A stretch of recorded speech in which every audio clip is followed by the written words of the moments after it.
there's a lot of buzz. I mean, and as I see the buzz, I also see a lot of people who are confused. I think 3 to 4 months down the line, the boy put his foot down saying that I hate physics, I hate maths, I hate chemistry. If you talk about the US, especially, they stopped teaching automobile engineering.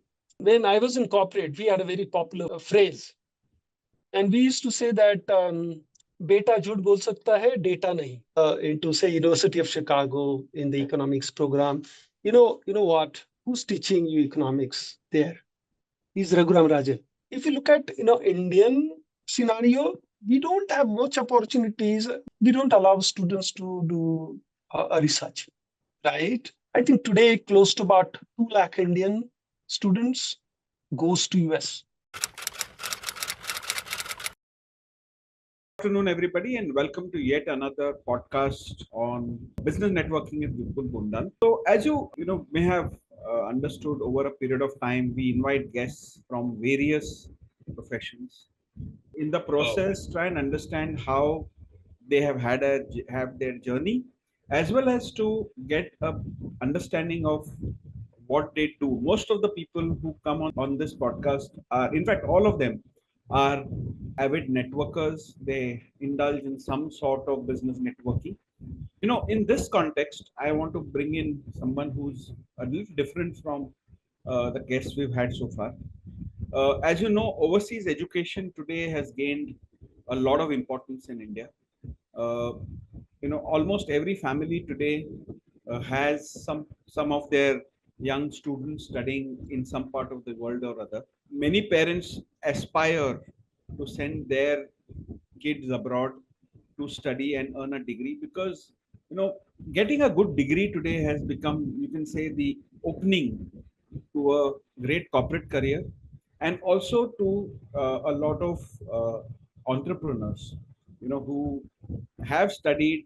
In fact, being a dropout out of an Ivy League college is also considered a great thing to have on your CV today if you want to be an entrepreneur and do well in Silicon Valley. So however, getting into these universities is not easy. So I have today someone with me who has helped, hold your breath, 8,500, in fact over 8,500 students of his studying in various who have studied in various universities over a period of time.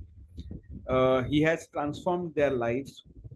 uh, Please allow me to welcome Vijay Sonawane. Hey, thank you, Vipul, and thank you for having me here. And thank you, Thinkly. A brief background of Vijay Sonawane to the Thinkly audience. A lot of the people on Thinkly know him very well because he is also a community host. He has over 30 years experience of guiding ambitious students towards academic and occupational excellence. He is a seasoned higher education consultant with a proven track record of securing admission for students in the world's top 100 universities. His holistic approach leverages his background in counseling psychology and advanced career guidance certifications to empower students at all levels. So, his students are at undergraduate level, graduate level, and also at doctoral levels across the globe. And his students are in various parts of the world, which is in the USA, UK, Singapore, Malaysia, Hong Kong, and other places. And he helps them make informed career choices and achieve exceptional academic outcomes. So, like I said, he's got and he's managed to help more than 8,500 students over the years get admitted into the best universities in the world. And he's mastered the art. So, if there's anybody who understands getting admissions into international universities and in the right way, that's Vijay Sonawane. Welcome, Vijay. Thank you, Vipul. So, Vijay, before we talk about how to make a career by going in for academic, let's understand your career. I mean, how did you get into this profession? What makes you tick, and how did you start this whole process? If you can just tell us briefly about it. So, Vipul, I mean, you're making me nostalgic. Okay. So, well, I mean, I had a very fulfilling career with the corporate. I was working with an American MNC and doing very well. I was considered as as a very good people's manager then. Right. Okay, and so a couple of indicator to it is that being in finance industry, it's a very high pressure industry, as you know. Correct. My attrition rate was almost negligible, almost zero, and I received constantly various accolades from HR and from my top bosses. All right. So being in a high stress industry and not having attrition was very unique with Right. me. People never left me. And in the whole process, so whenever I got a feedback from my bosses and from the HR folks, they were telling me that, yes, you have a good coaching skills and you are very empathetic and compassionate with them. But actually, I was not. But yeah, I was very hard on, getting the numbers done. But at the Right. same time, at the end of the day, we were friends and we were talking, and so people were very open with me, and as a result of which we achieved a great success. I always believed in Geo or Ginedo, okay, and together we can really do well. Right. And we were in a top quartile performance, pan India. So it was a rocking team, right? So what happened was, like, when my kids were growing up, and when my son was in 10th grade, so we kind of sought a help from some career counselor. Okay, and I sat through the whole process, and it was very interesting, very intriguing, and at the same time, it was very eye-opening process. Okay, so I was on the consumer side then, All right. right? And but then that thought really lingered in me for a while, and somehow, as you know, that in corporate, the how the burnouts are. And then I was also thinking of starting of something of my own. So then I thought of the opportunities and all, and I never wanted to do something what I was doing. Okay, and then suddenly something clicked, and I said, why not this particular space? Because I have a coaching skills, and then I can guide better. So I think this industry can really suit my strengths, and this is how I got into it. Yeah. And but at the same time, I said, let me do it, or rather, let me get it in a systematic manner. As a corporate guy, typically we have done a lot of research, and I said, okay, fine. There are certain areas where I need to, kind of enhance my knowledge, skills, and aptitude, and Right. therefore I went in for a post graduation in counseling psychology. Went all over the world to get and seek, sort the certifications and the knowledge and everything, right? And this is how I got into it. Okay. And now it's been almost like what, 15 plus years. Okay. I'm helping students, and I'm really happy that, I have a very fulfilling career at this point in time, and it's a very rocking career. Uh, I have students coming from all over the world, as you mentioned. Right.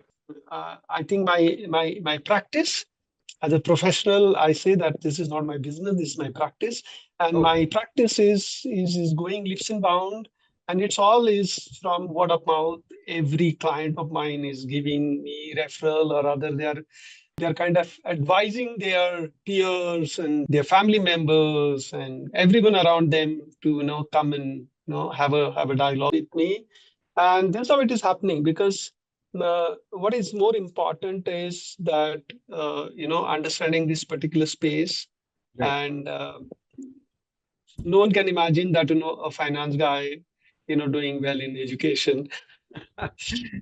That's about me and this short journey. Superb. So, Vijay, I just wanted to ask you. I mean, your students are not necessarily only from Mumbai or India, right? I mean, Yes. your customers or your students, if I may use the word, can be from anywhere in the world, because Yes, absolutely. the criteria, I'm sure, remain the same for whether the student is from India or whether the student is from, China or wherever the student is. Yeah. So your consultancy, I'm sure, is available online. Yes, it is available. Vipul, and just would like to add to it that I basically help students at three levels. One is at undergrad level. One is at graduation, that is post graduation. In India, we call it as a post graduation, and for a PhD, Yes. PhD level. Yeah. Yeah.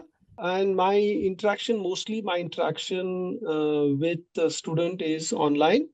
So I have students from Gulf countries, from Singapore, Malaysia, US, UK, and all these places. Right. Okay, and it's going absolutely fine. So yeah. Okay, so I if you can tell us what kind of a demand. I mean, you mentioned that the various levels that at which you offer consulting. Also, so there's a lot of buzz. I mean, and as I see the buzz, I also see a lot of people who are confused of what to do, how to go about it. Uh, so can you give us an idea of what is the kind of courses or streams that you see a lot of demand for, or which are the countries that people want to go for, and how do you help them choose? So yeah, before I answer that question fully, Sure. but I'll just tell you that at the core of it, I'm a career counselor. Right. Yeah. And so my entire research and my entire background now is more on the career space and advising student to handpick the right curriculum, the right course, and the right university, right? And in order to do that, I run a couple of psychometric assessments with them so that they understand what are their strengths, what are their personality, what are their career interests, career motivator, their skills and abilities, and a lot of other these parameters, because these parameters really help me to understand students' profile and as to what are students' capacities, and then choose. Because see, now what happens is, like, in India, typically, we have certain social myths. And these social myths are like, okay, engineering is good, medicine is good, and stuff like that. But these assessment really helps us to understand what is your core. And I'll give you one interesting example which happened a couple of years back. And why it is so interesting, because you will understand. So the parents both were from the tech side. Right. Okay, so father is a double IITian, in the sense he has done his undergraduation as well as graduation from IIT Bombay and IIT Kharagpur. Okay, so the core technology guy. Mom was a PhD holder in biotechnology, studied in US, right? And the boy is brilliant. Okay, he scored close to about, if I'm correct, 94, 95% in his 10 board. And so by default, they put him in the engineering preparation, right? I think 3 to 4 months down the line, the boy put his foot down, saying that I hate physics, I hate maths, I hate chemistry. Okay, now which are the essential, core competencies that are required for engineering education, right? And when he showed that kind of a displeasure with the subject, the parents were obviously were worried, and they tried their best in counseling or whatever, educating him as to why engineering is the best career, etc., etc. However, he didn't budge, right? So they came to me. We had a discussion. We took him through the whole psychometric assessment, and you know what? He actually, his profile was most suitable for business. Okay, and that too, particularly on a communication side, he was very, very strong, Right. right? Because while his parents were talking to me, they were more on the agitating side. They were trying to convince, or rather convince me to convince him that why engineering is so good. Right. And at the same time, the student was putting up his pointers so well, so structured, in a very structured manner, Okay. right? And then the whole discussion happened. Now today I'm really happy to tell you that, okay, he has not gone abroad, but this student is now currently studying at one of the prestigious universities in India, that is called as the Shivnadar University. Another. He's pursuing his business course. He's been last couple of years, terms, semesters. He's been a dean scholar list and doing fantastically well. And maybe for masters now he will go abroad. Yeah. So that's the way, it is very important, right? Well, now coming to the buzz around overseas education. Okay. Yeah, those STEM courses are very popular, right? When I'm saying STEM, it is science, technology, engineering, and mathematics. And today, the buzzword is AI. Okay, so artificial intelligence, data science, machine learning, cyber security. These are very, very popular courses, and almost like every student who comes to me, wants to get into this particular space. So this is one very, very, I would say, the hot careers today. Yeah. Okay. At the same time, like traditional, you have medicine. A lot of student wants to go for a medicine, and Correct. especially to UK, US, and Canada because their medicine education is really good. Right. Okay. Again, business has been a very, very popular course. So people go for MBA. Okay. And especially if you want to go for a top universities, top business schools, most of the top business schools are in the US, right? So there are very popular courses. But at the same time, now recently, there's a spike in sort of, student going for finance who wants to get into investment banking and stuff like that. They would like to get into entrepreneurship programs because entrepreneurship programs are also in demand. Now, luxury brand management. These are typically, these are like very, very in demand kind of a course. Of course, post pandemic, the entire health side, biotechnology, biochemistry, all your public policy, health, all these are very, very, I would say, prominent courses. At the same time, on the humanity side, psychology is gaining a lot of popularity today. New branches like neuropsychology, cognitive psychology are in demand. A lot of students wants to go for their master's program, okay, which are where they require very good research kind of courses. So obviously, these universities offer. Design is again a very popular space today. Okay. Then animation, gaming, VFX, UI, UX is again a very, very big space. Law, again, law. We know that right from all our freedom fighter have gone to maybe UK in those days to become a Understood. barrister. So even that trend is still on. Okay, and so a Okay. lot of people are going for law to pursue. Right, hospitality is again very popular, especially you go to Switzerland, Australia, Canada, right? So a lot of folks, after their graduation here, and those who are coming from IHMs are going for a master's culinary Okay. art. Okay, right. And I'm really happy that many of our Indian chefs are now becoming Michelin star chefs. All Okay, right. so thanks to their exposure, I mean their global exposure. So these are the some I would say very, very popular kind of streams and where student wants to go and have a good research, good quality education, contemporary education. This is again very important because all these universities are curating very contemporary courses.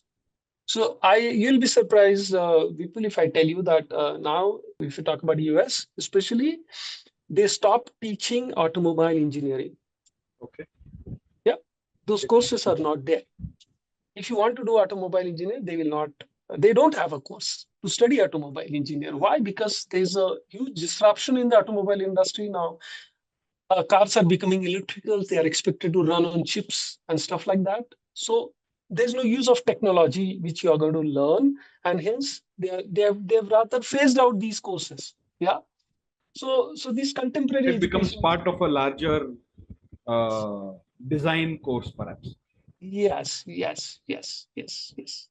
Fantastic. I mean, that's a lot of new things which a lot of people don't know. How did you handle that? Those parents, the double IIT father and the mother who was so because typically parents also come with a little bit of their own expectations. Yeah. So how in this particular case, how did you handle the parents' expectations? Or did they accuse you कि आपने मेरे बच्चे को गलत direction में भेज दिया? See what happens is, Vipul, yes, this is a bit emotional thing for parents as well as at times even for student, right? But when I was in corporate, we had a very popular phrase, and we used to say that "beta झूठ बोल सकता है, data नहीं." Okay, so when I talk to the parents, I basically seek a help of data because all these psychometric assessment really give us a good profiling all those data points and then at the end of the day, see, even despite you are being emotional, but somewhere you also have a rational mind. Right. Okay, and when you talk about data, the students and with the parents, they really understand that. Correct. Okay. And therefore, I always tell them that, see, my job is not to convince you. Okay. But my job is to tell you what are the opportunities, and not necessarily that, you become successful only through engineering stream, Correct. right? I mean, we know a lot of folks who have been successful and they come from a very different or a diverse backgrounds as well. Yeah. So I think that that becomes quite easy, and with so many counseling interventions, I think it's quite easy now. Okay, so I'll have one question before, and after that we will move on to a lot of questions which have come on the community. It just exploded with questions. So I have just one question to complete this question that I asked you. So, which countries do you so, or is it a country specific trend? Because I was talking to Dipesh the other day, and he was he is in the he helps families to immigrate. So there are a specific set of countries where people want to immigrate. Is there that trend in studying also? I mean, do people want to study only in the US, or do they want to study only in the UK, or things like that? I believe a lot of East European countries also these days, a lot of Indians travel to these countries to study. I mean, have you seen that trend? Yes, yes. As we discussed, people, why people go abroad, so a couple of drivers. One is the quality of education. Okay, as I said, you get a very good contemporary courses. You get a great opportunity, research opportunities. I mean, you can have professors which are so stellar. I mean, just imagine, for example, you got to admit into, say, University of Chicago in the economics program. You know what? Who's teaching you economics there? He's Raghuram Rajan. Right. Yeah. Okay. So you have such kind of professors, right? And so this is very important that and this is terrific, I would say, right? Obviously, then you get you kind of rub shoulders with very diverse background. See, especially if you look at students from Southeast Asia, China, and Singapore and Hong Kong, such a brilliant lot of students. Okay, they're thinking very differently, right? Okay, their cognitive abilities are very high. So when you are in such groups, obviously, you yourself get lifted. Right. Yeah. So you have terrific opportunity to network, to collaborate, to work on projects. Okay. So that's one. Obviously, you get great career opportunities, right? Okay. So these are the reason, why students go for it. So obviously, as you said, yes, trends are also there. There are certain um, I would say facts, which support those trends.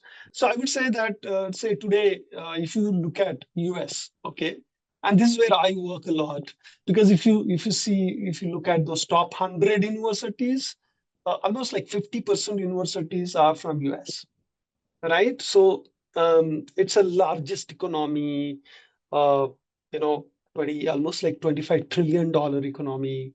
Their universities are like very old. They have established themselves, right? They have a terrific research faculty. See, now if you look at Indian scenario, we don't have much opportunities, barring few universities like IITs and maybe NITs.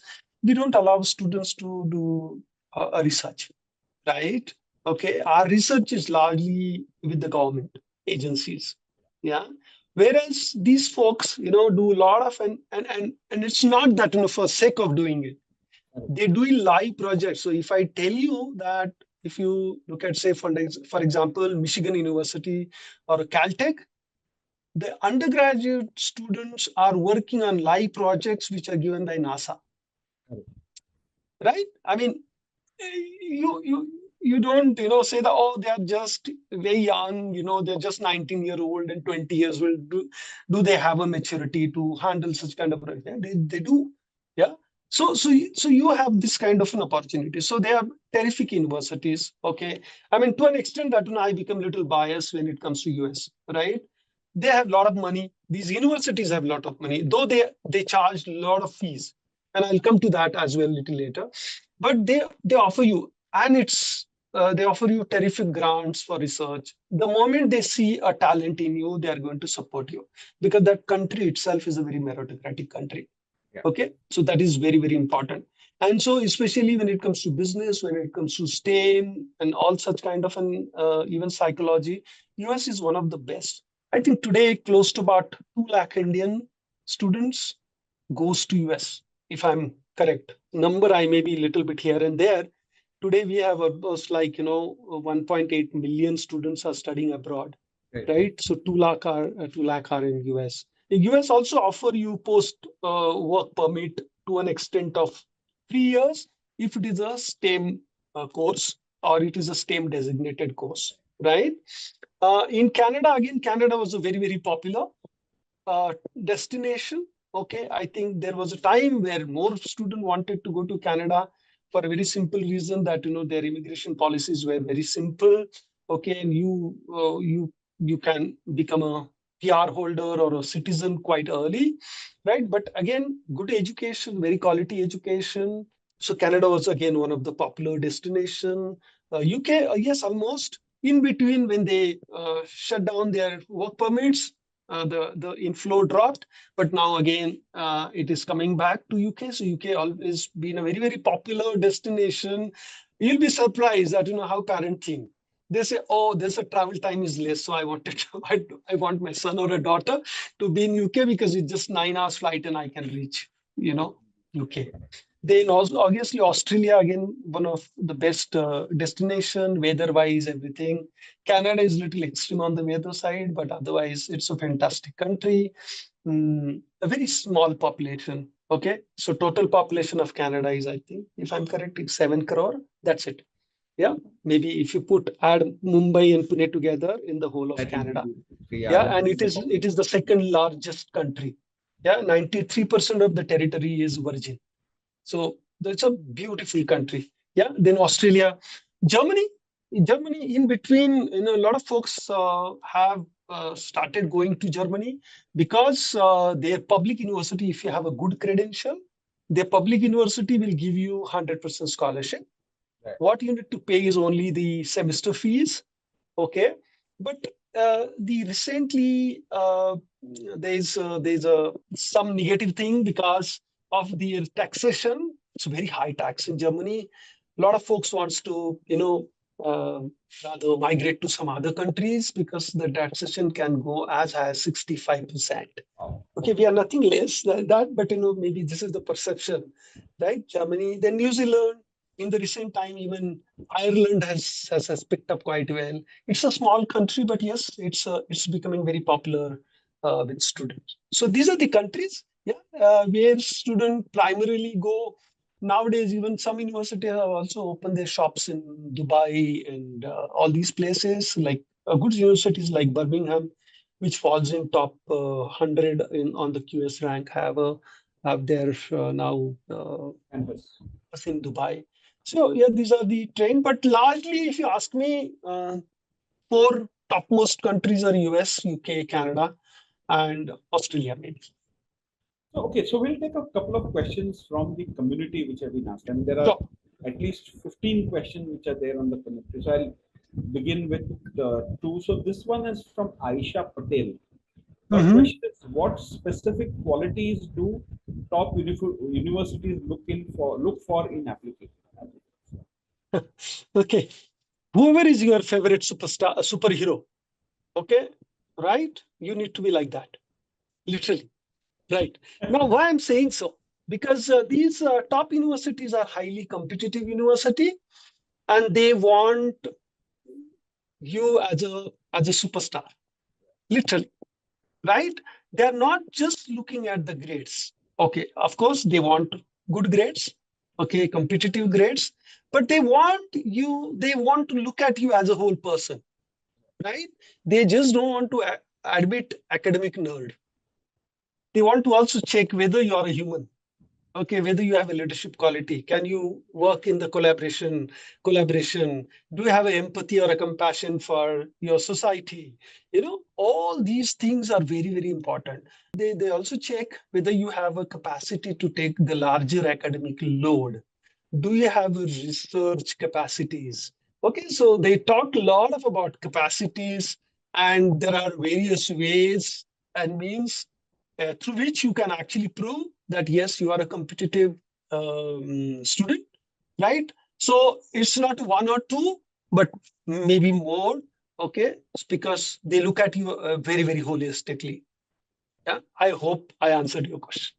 Yeah, I think so. And there's a related question from Siddharth Gupta. The question is, he says, "Hello, sir. I wanted to know how important are extracurricular activities compared to academic performance."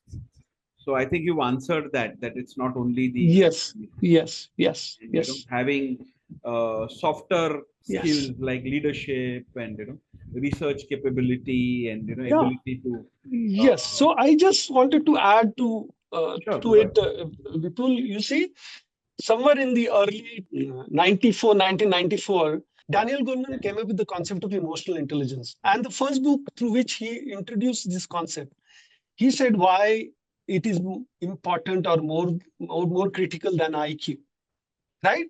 So if you IQ, if you consider IQ as your academic proficiency, right? EQ is your leadership, your humanistic approach, empathy, blah blah blah blah, ability to connect with other people and everything.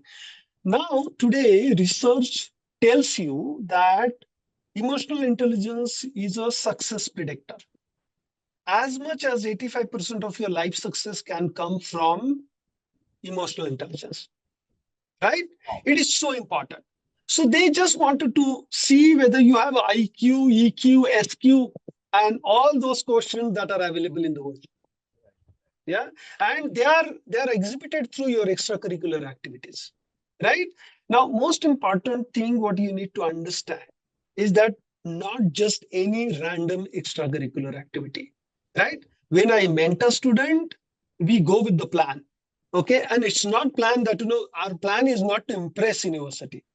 No, it's the plan is that who are you and whether that activity is in sync with your goal, your objective, and who you are. Okay, so that's very, very important. Let's first take Vinod Deshmukh's question. So, his question is, how can students demonstrate resilience and adaptability in their applications? So, like the qualities that you mentioned, how can they demonstrate that in their applications? And Yeah, Varun has a question which I think is more or less related. He says, what trends are currently shaping the admissions process at top universities? Maybe you might want to just answer these two. So, okay, first is, how do you demonstrate your capabilities, and also the question on what are the current trends in the admission process that you're observing? right, right. So, okay, if I have to answer this little in brief, so when you make application to these universities, every element of that application, they look at it very seriously. Okay. So yes, of course, you have extracurricular activities and all those projects and research and stuff like that. Okay. But every university is going to ask couple of writing things from you, like statement of purpose. Okay. As to why you are coming to that particular university, why you would like to pursue this particular course. And this is very, very different from our culture. Our culture is a grade driven. Say, for example, if you are in All India top 50 student, you go to any IIT and you can demand the course. Right. And no one is going to stop you. No one can dare to stop you, rather. Right? You can actually absolutely tell them this is what I want. Okay? Right? But there, and you can say, oh, I want mechanical engineering, I want electrical engineering, I want computer science engineering. No one will ask you question. But they want to know why. Right? So you need to create a purpose. Right? What is your statement of purpose? So for people, statement of purpose it's a very, very critical document in the whole process. Right? Statement of And in your statement of purpose and other essays, they wanted to know beyond academics, right? They want to know who you are, as I said. And in the whole process, when you are you're telling your story. Okay.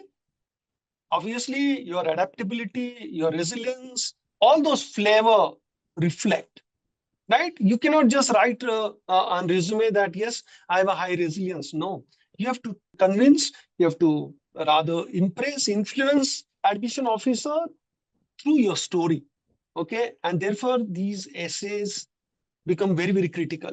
Another way, it can be conveyed to the admission committee is your letter of recommendations, right? What your recommenders are talking about you, right? I mean, is it a standard recommendation letter which your college release, or is that a customized one? Okay. I mean, I have gone to the college with my students. We met the professors. We told them that, sir, what is that we expect you to write? I mean, obviously, uh, that student had that kind of a caliber, but we just went and highlighted that to the professor, sir. These are the things which student has done. So if you can mention, it will really add value, right? So these are the couple of documents, okay, or couple of components through which you can show what's your resilience, whether you are adaptable, whether you can work in a collaboration, whether you have empathy, compassion, blah, blah, blah. Super. And that will answer Pratik's question also. Pratik had a similar question. His question was, what are the most important factors that prestigious colleges consider in admissions? So, Vijay, you answered that question as well. So, thank you very much. So, when it comes to the preparation process, or even in terms of the financials, when it comes to I'm talking purely with the admission process here. I'm sure there's a difference between when it comes to Ivy League colleges versus in other universities.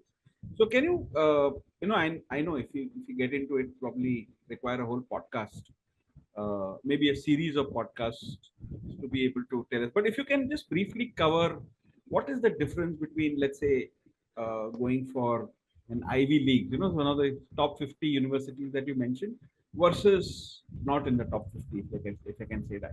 So, what is the difference? I mean, not just in terms of the process and what to look for, but also in terms of the financials. If you can just give us a little idea about that.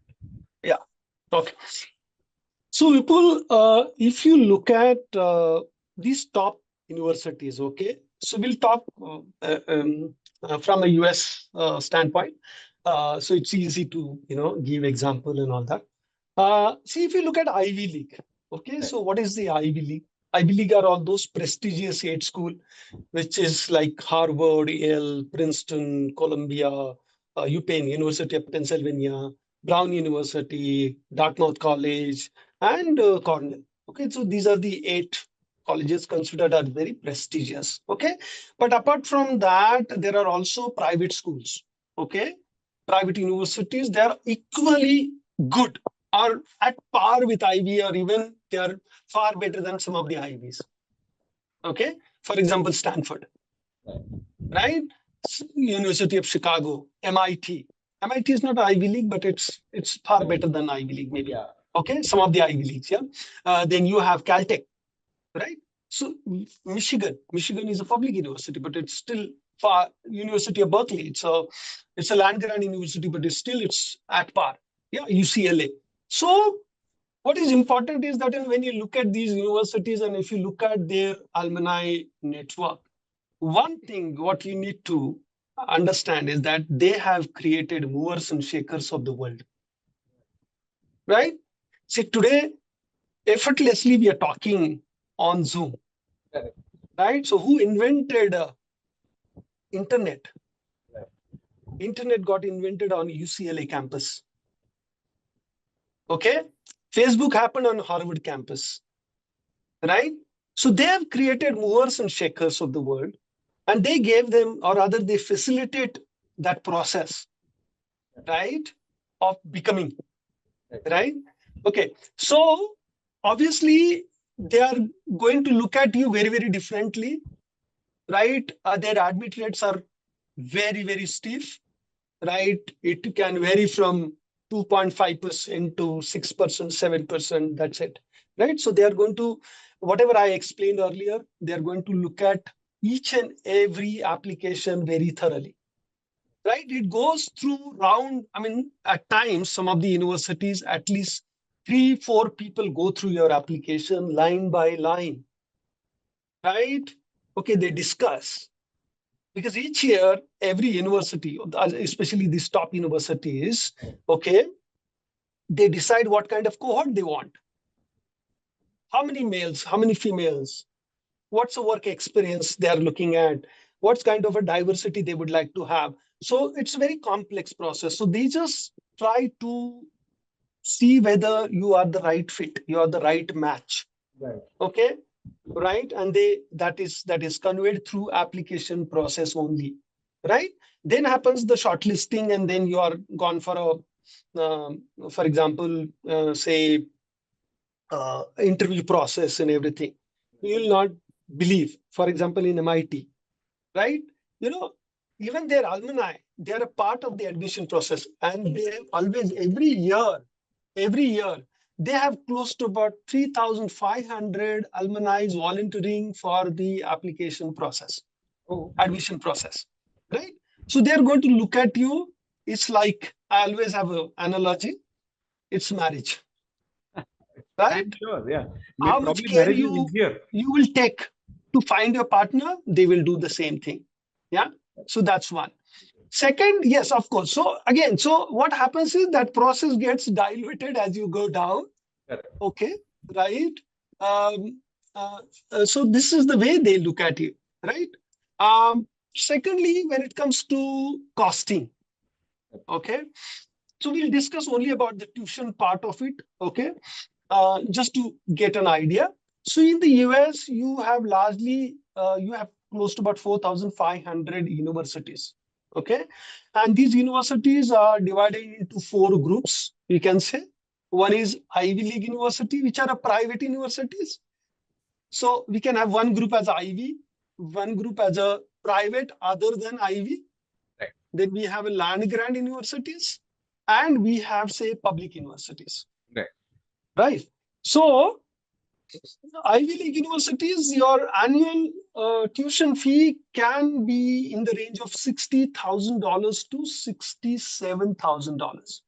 This is tuition for per year. Okay, if you're going for undergraduation, then it is multiplied by 4.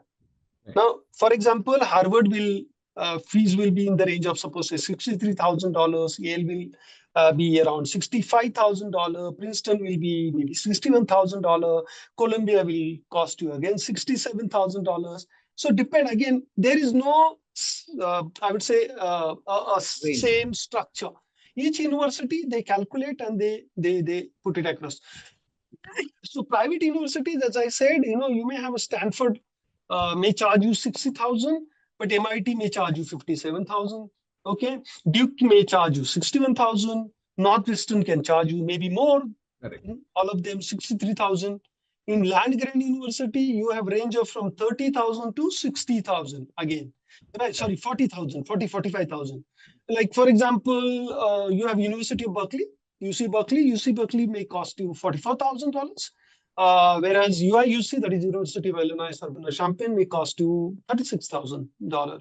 And Texas A&M may cost you $40,000. Right. In public university, the range can be from 25,000 to 35,000. Even there are some public university, they can even cost you little lesser than that as well. But like Michigan Harbor, as I said, can cost you 55,000, yet it is a public university, right? And if you look at Virginia, it may charge you $56,000, but University of Florida can charge you 28,000. So it depends, right? Because they have that kind of an autonomy. Government don't indulge into it, right? And so these are the fees which I told you. They are for international students and not for the local Okay. students. Local students, they have a lot of concessions available. Yeah, and as an international student, you're only qualified in to a large extent, only qualified for a merit scholarships. Yeah, right. So this is the way the fees are structured, right? But at the same time, if your application is meritocratic application, there is an opportunity for you to earn a lot of scholarship. Okay. Uh, and our student have got a lot of good scholarship. Yeah. And I'm sure Yes. you'll guide them along the way on how to go about it, not only from the admission process, but also applying for the scholarships and for their various. Yeah. Correct. So let me just pitch in here. See, most of these universities, okay, their scholarships are based on your application. Correct. You need not to submit any additional document. Right. When you get an offer, you also get a scholarship offer. There are very few universities may ask you to apply for certain scholarships, and for that you may have to write separate essays and your letter of intent and stuff like that. But Correct. there are very few universities. Most of the scholarship happen automatically. Okay, so and in terms of the process, I mean, let's say there's a parent who want to send their child abroad. How much in advance uh, should they start planning this process? Because I'm sure there's a lot of preparation time which goes in. So, how much in advance do you think one should start? Okay. Now I would say again this will vary. Okay, Vary in the sense depending on your goal. For example, if the student is very meritocratic, okay, and has a potential to get into very top universities, even to an extent of an Ivy League or a certain private or land grant like UC Berkeley, etc. Then, so if you ask me, I would love to start working with that student right from ninth grade. Okay, right? Because the 9th, 10th, 11th, 12th. All right. Okay, so these are I almost get 3.5 years to work with student. That much time, because as I said, you require a lot of time. For example, if you have to write certain standardized exams, okay, like for example, undergrad, if you have to give example of undergrad, see if you have to write SAT. Now, SAT preparation can be of 3 to 4 months because at the end of the day, since you are applying for such universities, your score has to be very good. I mean, very good to an extent that out of 1600, your score needs to be 1550 plus, right? So you require a good time to prepare, right? One, right? Sometime if you are not from IG or IB, then maybe I can ask you to write few more exams like AP, etc., right? Which itself can add to your preparation time, right? Even a simple English proficiency test can may require 2 to 3 months, right? Plus there are certain projects. So that's the reason that if your goal is to get into a very top university, you need to have three years in hand, yes, right? Okay, because that's inevitable, right? Because you in for the overseas education, you cannot suddenly decide and go. correct. That I'm sure. Yeah. So 3 years is a ballpark time. It could vary. It could be a little higher. It could be a little lower. But 3 years is good enough time to actually start the process. And you also help with how to prepare for the SAT and for other things, as well. Or is Yes, that Vipul, the we main? do. Yes. Other than your psychometric Yeah, test, in the sense, yeah, I mean, I have a consortium. So basically, these are the experts who help student to work on these exams. okay. Okay, so let's take one question from the community yet again. Okay, so this is a very interesting question, and it's from Lavanya. So her question is it essential to connect with a consultant for studies abroad, or can I manage the application process on my own? Yes, you can absolutely. Yep, there are many students who does that. Thanks for asking this question, Lavanya, because it's important sometimes that we understand that fully. Okay, so now, Vijay, our main reason why we are talking today is because, like I mentioned at the start, you're also a business networker, effectively doing business networking in a very systematic way to help grow your business. So tell me, how has business networking helped you in your business? Yeah, I mean, see, what happens is like if you're doing good, in the sense, good. For me, it's more than business. It's kind of on my mission, right? Obviously, I earn my livelihood out of that. Okay, and there's no denial to it. Yeah, but if I'm doing a good work, I want to reach out to maximum people, right? I wanted to go and tell them, or rather enroll them in the communication that as to what I do and how I can add value, right? Now, I cannot do that in sitting in silos, right? And obviously, I need to go out at times, not every day perhaps, okay? But yes, I need to go and talk to people, right? Yes, for one is to create a visibility, of course, right? And that's very, very important because, I mean, it just then it just multiplies, it's just spread, right?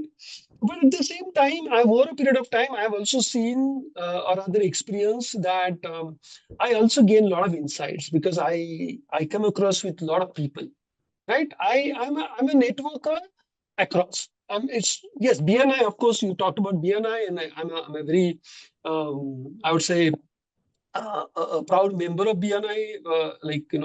If I would have not taken a break in between, I would have been a 13 years member with BNI. Yeah. But I also go and network with like-minded people, people from my own rather industry, because we can exchange a lot of ideas, we can gain a lot of insights, we can learn and come up with a lot of new resources and things like that, right? Okay, I and therefore I go on a lot of these networking platform, understand and act as a student, okay, in these particular scenarios and learn and also self-reflect as to what we need to do next, and understand your focus. So at the same time, we also come across with people like business coaches and stuff like that, and they tell us that, yes, of course, though I say it's my mission and stuff like that, at the end of the day, it is a business, yeah, and it also needs to be handled and processed in a particular manner. So a lot of insights, a lot of mentoring is available and all that. Yes, so I think I'm immensely grateful for all these kind of networking platforms. Yeah. And you've been, I mean, and not just as a member, you've been part of the leadership team on a few. Yes, of course. Yes. And so so just walk us through your BNI experience. How has it contributed to your business in addition to getting you new opportunities, which you already mentioned, but being on the leadership team, how has it helped you? Well, so I mean, thanks to BNI, first of all, because BNI has taught me how to network, right? It's the largest networking organization in the world, okay, with I think more than 3 lakh plus members across 70 odd cities. It's a great and it's a very structured, it's an American organization. And as I said, I have a due respect to all the American organization. When it comes to system, when it comes to processes, you just cannot beat them. Yeah, it's a member driven organization, but it is running so successfully. Yeah, so it has taught me how to network, and there are so many I mean training programs I've gone through, how to network, how to talk. I think today if I'm doing a bit better, it's all because of that kind of a training exposure. That's one. BNI also gives you immense leadership opportunities. uh, so you can take different roles. You can also kind of become a contributor in the whole process. The biggest part of BNI is givers gain, so you also kind of develop that attitude of giving, because otherwise, at the core of it, we all are very self-centered, no? We just want something for us, right? Me, mine, myself, we are not thinking beyond that. But I think BNI is basically, as really imbibing those values in me. And therefore, I really regard this organization for its value system, right? And so I've also worked with many organizations and great organizations. So each organization have a vision, mission, and the value system. But I think BNI is one organization. They are day in day out. They are living their value system. Okay. And that's the reason that, I have over a period of time also developed certain values. Okay. In and through which, I operate day to day basis. Yeah. So yes, of course. I mean, thanks to BNI and thanks to Ivan Meisner for creating such a great organization for all of us. Okay, super. So, Vijay, I had asked you for 1 hour of your time, and we have, I think, taken up that full 1 hour. But I can't let go of you before I ask you one last question. Uh, Sure, no so, problem. As what's long as our audience is happy, I don't mind, extending it for maybe another 5 to 10 minutes. Yeah. okay? So, Vijay, what's your vision for the future? And and if you would have some parting advice, like they say, one for the road. So, if you have any uh, parting advice that you would like to give to aspirants of overseas education? Okay. So on this, I become little emotional whenever someone asks me this question. Uh, See, I'll just tell you in a sense, I've got into this process of consulting, guiding student and everything. I feel two things, that I have helped someone to find his true north, right? Okay, that's one. Second, I'm also doing a sort of a nation building, or to an extent that world building. Why I'm saying that, I'm helping student to get into that kind of an environment where they can thrive and, flourish, Right. right? Okay, so and that gives me immense satisfaction. You just cannot, ask more, True. right? That's one. So obviously, so my vision is to continue expand my reach. Okay, go to maximum student and contribute to their success, right? Uh, because at the end of the day, I can just be one party to the entire process. It's always a collaboration, and it's a collaboration between me, student, and the family, and to some extent to a school, right? So be a part of that small contributor in the whole process, that ecosystem, right? And help them, thrive. So that's one. So outreach is very important, and therefore I would like to be a part of that, right? At the same time, offer quality research to the students. Right. Okay, as well as enhance certain automations and everything at our end, so that we can outreach. We can do that outreach in a most organized manner. We can engage them. Okay, and so, uh, being more innovative, more data driven, we need to keep or rather have a cognizance of what is happening around us. Chat GPT and such kind of disruptive technologies. We have disruptive business models. We have disruptive, I would say, geopolitical stuff. So in these disruption, or in these VUCA world, how do you remain relevant is a challenge for myself, and I think I would like to put my best efforts towards that. uh, okay, when it comes to okay, parting advice, pardon me, just sounding a little more philosophical, Okay. but students, if you are a student, be a student, in the sense, understand the ethics of it, right? That it's very important to understand what is expected out of you at each and every role. Your parents' role is to provide you, to motivate you, to care for you. And as a student, your job is to do a best education, right? Grades will vary here and there, but be a good student. Be very, very authentic to yourself. Okay, so be ethical. That's my one advice. When it comes to overseas education, yes, as I said, that it's a very long process. So start early. Okay, right? Understand what is that you want to do and why you want to do, right? If you're going abroad, what is your objective, right? When these universities understand what kind of a course you would like to do, because it's you have a terrific combination, in the sense that you may get a computer science degree as a BA in computer science, as well as BS in computer science. Understand which degree is the most suitable for you, right? Okay.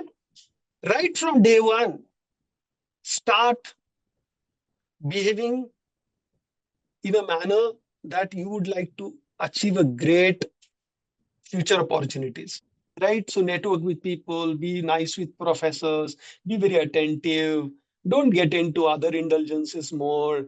Yeah, don't concentrate more on their part-time jobs, because they will give you just small help just to stay afloat, right? But your objective, if you're going there, is to study well, be in a dean scholar list, earn scholarships, do good research, etc. Right? Do that. Okay, right? Earn your livelihood, little bit of efforts. Yeah, enhance your experience. Stay organized because the whole process of university is very different. The way they teach you is very different, and therefore, being organized is very very important, right? Because there are so many student bodies, organization, clubs and societies. To an extent of some university will have 500 clubs, right? Understand which are the club that are most, that will matter the most, etc., right? And seek guidance. Yeah, I mean, be open, right? Okay, because in philosophy they says when student is ready, master appear. If you are of that nature, people will come into your realm and they will help you. I think that's all. That's all. Thank you so much, Vijay. I mean, that was brilliant and fascinating. I mean, not only from a professional guidance perspective, I think you also gave us, an idea about a sound footing for life. What you just mentioned is so true. I mean, to be able to navigate this process, you need to have a moral compass, which is directing true north, as you rightly mentioned at the beginning. So, as long as the moral compass is guiding you to your true north, everything else will be there as well. So, thank you for your time, being so generous with it, and with your answers being so open and elaborate. I wish we could have more time, but then that's one commodity which is always an adequate supply. I won't say short supply, but thanks for making the best of the 1 hour and 8 minutes that I got with you. Thank you so much, and I hope to have Thank you, more Vipul. conversations with you Vipul, soon. yeah, thank you. And I think maybe we can interact some other time. Okay, maybe after a couple of months. But thank you for having me. I think it was a great opportunity. I really enjoyed, and obviously I cannot stop thanking Thinkly, because they have created such a beautiful platform for a like-minded people, sharing knowledge, curating knowledge. Okay, bringing people who can talk some sense, okay, and adding value to the community so that all of them can thrive and really carve their way out. Yeah, so thank you so much. Thank you so much. Vijay, thank you, and have a good evening. Thank you. Bye bye.